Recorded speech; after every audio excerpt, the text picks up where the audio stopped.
Πώς διαλέγεις τα ψώνια σου? 9 πράγματα που σε επηρεάζουν χωρίς να το καταλαβαίνεις. 1. Το προσωπικό σου στυλ. Είσαι κλασική, μπόχο, minimal ή chic. Και το ταξίδι ξεκινά. 2. Η περίσταση. Τα θέλεις για να πηγαίνεις δουλειά ή τα θες για ταξίδι? Άλλο για πάω στο γραφείο και άλλο φεύγω για Παρίσι το Σαββατοκύριακο. Για την περίσταση. 3.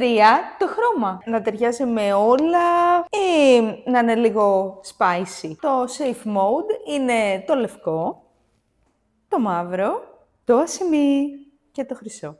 Πάτα like αν συμφωνείς. 4. Το σχήμα. Να είναι diva style, oversize που δίνει κύρος, κάτι ανάλαφρο και στρογγυλό ή futuristic που είναι και φωτοχρωμικό. 5. Η ποιότητα. Να έχει σταθερό κάθισμα στη μύτη, κοκάλινο. Να είναι ελαφρύ και ανθεκτικό, τιτάνιο. Να είναι διακριτικό, μεταλλικό. 6. Το budget. Αναζητάς τη φθηνότερη τιμή ή αυτήν που σου δίνει αξία, δηλαδή τη σχέση ποιότητας-τιμής? Γράψε μου στα σχόλια τι εννοείς όταν λες τιμή. 7. Το προσωπικό σου στυλ ή τα trends, oversize βραχίονες, παραλληλογραμμό. 8.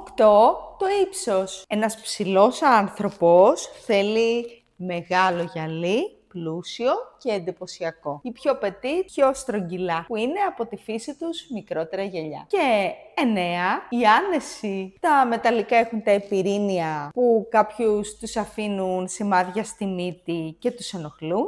Βέβαια αυτό είναι τιτάνιο, είναι πολύ ελαφρύ. Τα κοκάλινα είναι κοκάλινα και για κάποιους είναι βαριά. Τα Ultem είναι πολύ ελαφριά και για κάποιους γλιστράνε. Εσένα τι σε παιδεύει για να σου πω τι να αποφύγεις? Έστω και αν σε ένα από τα 9 είπες ναι, εδώ είμαι. Γράψτε το στα σχόλια. Άσε like αν σου φάνηκε το βίντεο μας χρήσιμο και follow για περισσότερα fashion tips.